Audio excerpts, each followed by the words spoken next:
Hello po everyone. Sa ngayon po magluluto tayong fresh doner. Ito po ay ginamit ko ay beef. Beef. Yan o. Almawashi. Beef. Yan o. Beef. Giniling na baka. So ngayon, ang nilagay ko ho, pampalasa, bitchin, sweet paprika, asin, paminta, yogurt, tapos ho, sibuyas, ginadgad ko. Ito yung sibuyas, ginadgad ko. Tapos, sinagyan kong pepper paste, mild lang po yan. Kung wala po kayo nitong pepper paste, pwede nyo lagyan ng counting tomato paste. Kaunti lang siya para siya magkulay. Tapos po, ang puti na yan is yogurt. So, ayan, yogurt po, ginamit ko. Bala na po kayo kung anong yogurt ang mayroon kayong available. So, may ano na yan, kompleto na yan na linagay natin. Asin, bitsin, yogurt, sweet paprika, paminta, asin, pepper paste, mild. So, ayan. Linagyan ko pala siya ng spice. Meat spice po. Ito pang toner. Kung wala, di lagyan na lang yung yung natural spice, or pag wala naman natural spice, kahit paminta lang, okay lang. Yan, mix natin, ihalo-halo natin.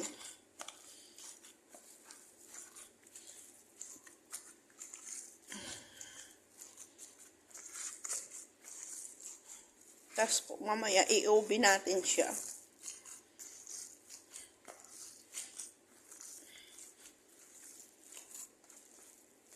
Pwede naman ito lagyan konting oil, pero mag-oil naman po ito maya. Kasi beef naman po ito.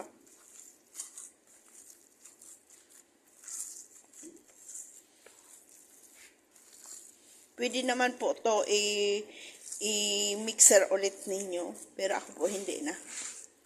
Okay na po yan.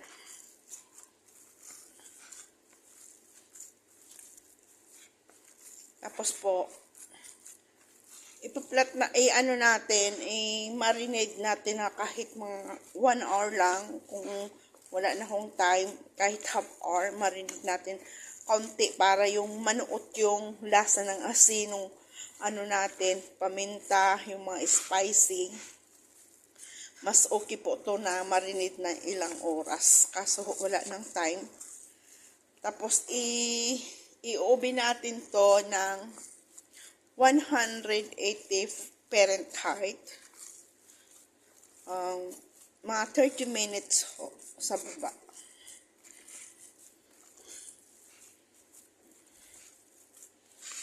Mix natin maayos kasi yung spice natin, masakit lang po sa kamay, sa shoulder.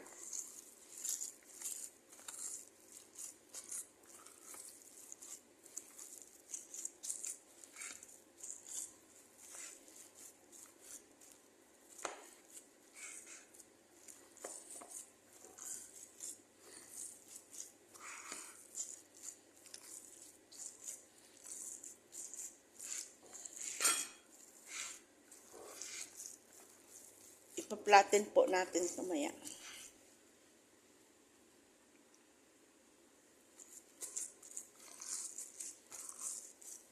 So, ayan.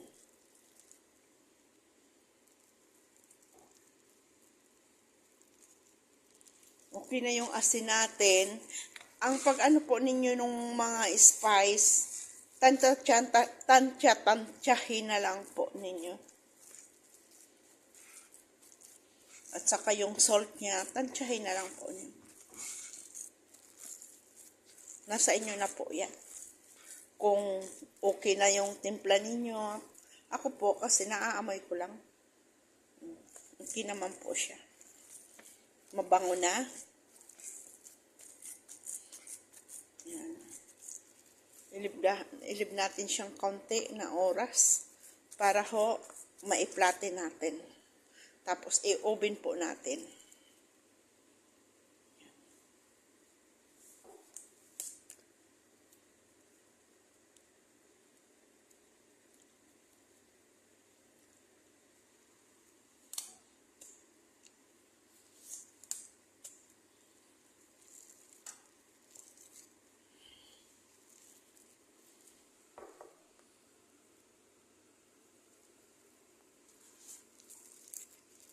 tayong doner. Mahal po to. Kung bibilhin nyo, mahal po yan, doner. Kaya lang, tayo na lang gagawa. Pwede naman gawin natin.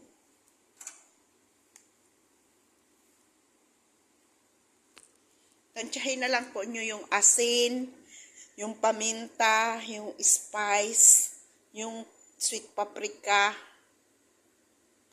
at saka kung wala kayo nitong pepper paste, kaunti na lang na tomato paste para ho magkulay. At saka yung sweet paprika is nagpapakulay din po yan. Yan.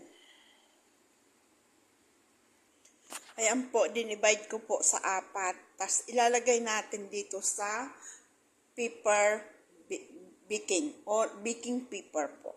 Ayan. Ayan na ho. 1, 2, 3, 4.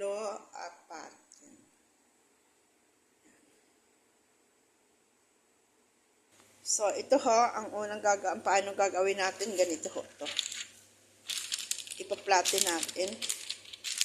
Tapos, iro-rolling pin para ho maging flatten siya. Ganito ho.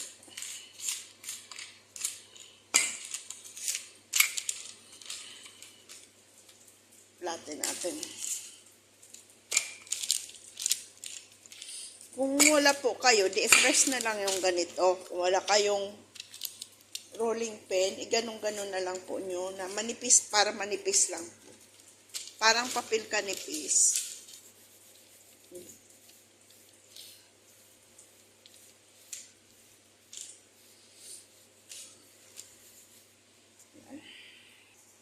Ito na ho siya, na-flatten ko na. So, ang nipis lang po niyan. So, ngayon tatanggalin natin. Ganito.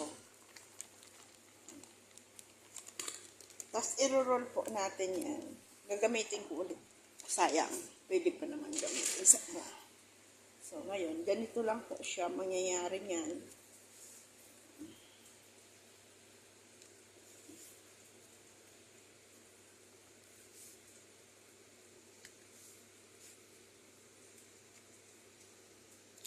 Fold lang natin siya. Naka-fold na po. Ito naman ang gawin natin isa.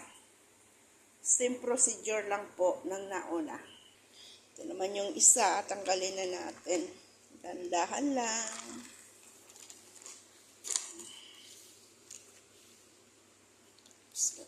Same procedure lang po.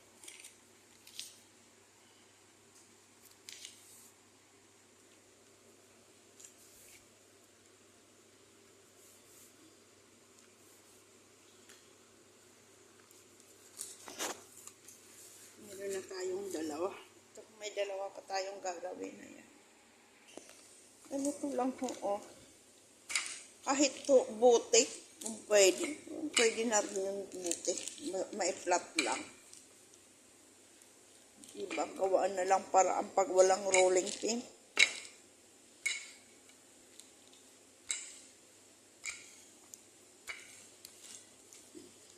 Para po ginanito, para siya manipis at pantay ang pagkanipis niya.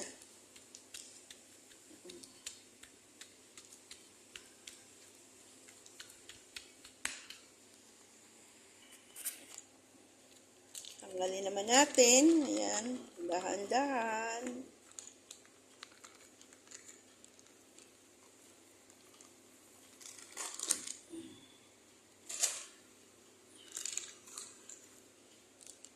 Same procedure.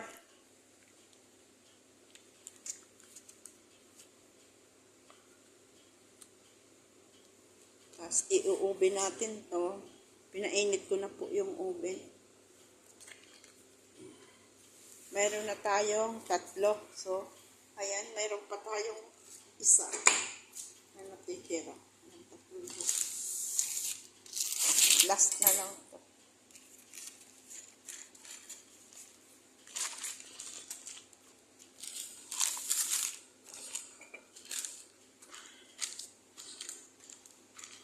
Tapos, i-oven na natin to. Flat muna natin para madali. Pwede man to na ganito yun lang, basta ma-flat lang niya. Kung nagmamadali kayo, yun, bote kung walang rolling pin. Ayan.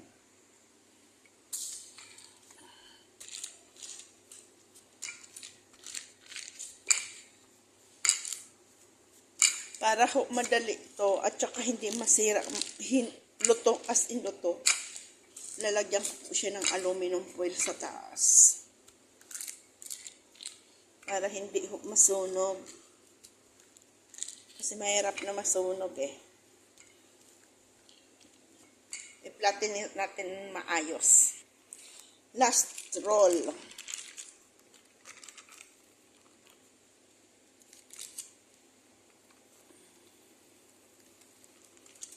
Sana, nagawa na po ako nito. 2 times ko na ito magawang doner, fresh.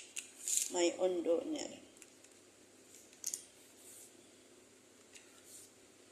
Kaya po, pangalawang beses ko na to ginawa. So, ayan. Yan na ho siya. I-oven na ho natin to hanggang sa maluto. Depende na po sa inyo. Titingnan nyo na lang po para hindi rin ho siya masunog. So, ngayon ho, para hindi siya, lagyan natin olive oil dito.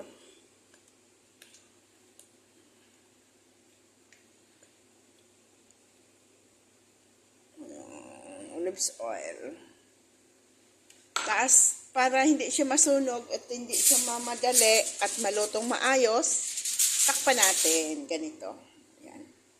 Ayan na ho. So, ngayon, ilalagay na natin siya sa oven. Nakapainit na tayo ng oven. Ayan. Ayan ho.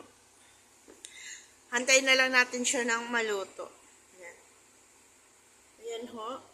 Nakaapoy po yan sa baba. Ayan. Sa baba. Ayan na ho ang ating doner. Oh, see? Ayan na. Malapit na ho. Natin sa ilalim. Malapit na siyang maluto. Nagisa akong spinach. Linagyan ko ng manok. Ayan.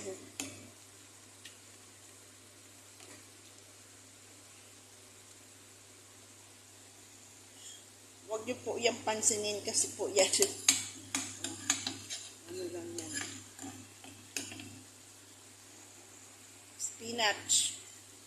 Natin.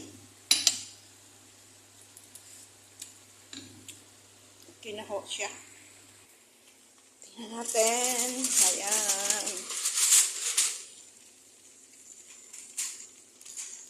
Okay na siya. I-ano natin sa ibabaw.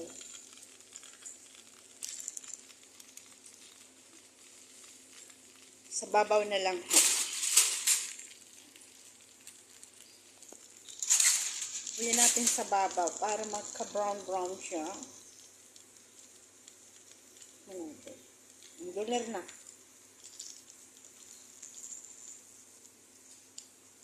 Masarap siya. Yan. Ganun lang siya kasi baba taas, hindi pwede yan i-close, kaya open lang siyang ganyan.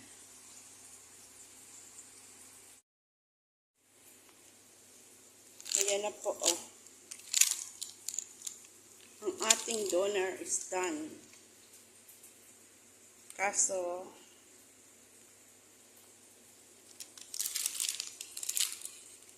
i-open natin.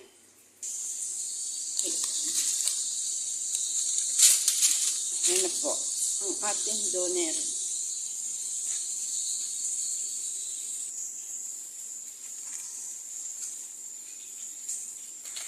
Yan, it's already done. Gawin natin medyo golden brown ito para mas okay siya. Ayan na po ang ating doner. So, lalagyan na lang natin siya ng yogurt at saka konti nito. Pero po, hindi ko muna siya lalagyan kasi hindi pa naman sila kakain. Kaya maraming salamat po sa walang sawang suporta ninyo. Mamaya baka mapicturean ko na lang. So, that's why, i-ano ko na lang po. Ayan na. It's already done. Bye-bye. God bless.